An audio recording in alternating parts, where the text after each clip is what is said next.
Kalingap Rab nagulat. Perang binigay na gasto na. Isang mapagpalang araw mga Kalingap. Maraming salamat sa inyong suporta mga Kalingap. Huwag niyo po kalimutang mag-subscribe kay Kuya Val at Kalingap Rab pati sa ating munting channel. Maraming salamat po. Labis ang tuwang nadama ni Ingkit nang muling nagbalik ang Team Kalingap upang bisitahin sila sa kanilang tahanan. Ang saya-saya ni Ingkit nang makita niyang bumalik si Kalingap David, dahil sa pag-aakala ni Ingkit ay hindi na babalik si David at iiwanan na siya nito at tuluyan nang mawawala ang kanilang tambalan. Nagbabasa din pala si Ingkit ng mga komento ng mga viewers at labis siyang nalungkot nang mabasa niya sa isang comment na hindi na babalik si David dahil doon na ito mag-stay sa Manila. Yun pala ay umattend lang ito ng binyag sa Manila at nagbakasyon. Pero dahil nakaramdam na din si David na parang may isang tao siya na hinahanap at namimiss ay nag-decide siya agad na umuwi na at muling balikan si Ingkit. Makikita natin na may dalang mga pasalubong ang Team Kalingap sa muli nilang pagbalik sa kanila ni Ingkit. May dala silang mga grocery items, isang sako ng bigas.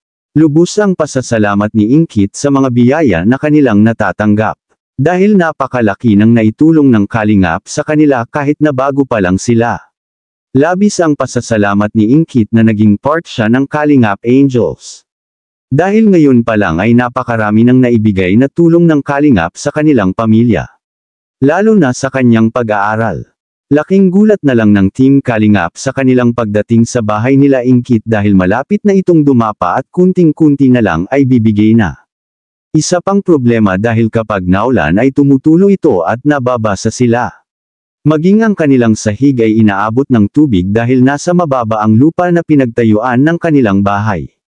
Lubhang nakakaawa naman ang kanilang kalagayan mga Kalingap. Kaya laking gulat na lang ni Kalingap Rab na, ang kanyang perang binigay ay pinambili ni Ingkit ng trapal para maging proteksyon sa kanila kapag umuulan ay hindi sila mababasa. Dahil nga madalas na umuulan ay naubusan na sila ng panggatong kaya naisip ni Ingkit na bumili ng kalan at gasol. At ang sobrang pera ay kanyang gagamiting allowance para sa kanyang pag-aaral. Kung ating maaalala halos katulad din ng ginawa ni Dara noong kasagsagan na walang-wala din sila Dara at bago pa lang naitampok o nailapit kay Kalingap Rab. Hindi maiwasan ni Kalingap Rab na makaramdam ng pagkalungkot at maawa sa kalagayan nila Ingkit lalo na dahil wala pang mga sponsor si Ingkit, kaya minabuti na lang ni Kalingap Rab na kausapin si Ingkit na hayaan mo Ingkit mag-iipon tayo ng pera para mapagawaan din kayo ng bahay. Laking gulat na lang ni Kalingap Rab sa kanyang narinig na sinabi ni Ingkit, narito ang video. Alam mo naman Team Kalingap laging nandyan para tumulong. Makakatawa nga po, super blessed nga po ako kila Kuya Val po kasi po ang dami po nilang natutulungan ng Team Kalingap po kasi marami po silang nabagong buhay. Kasi po, tulad po baga kami po ng mga angels po, kahit po wala pa po kaming bahay, marami na pong naitulong sa amin sila Kuya po, kaya nagpapasalamat po ako.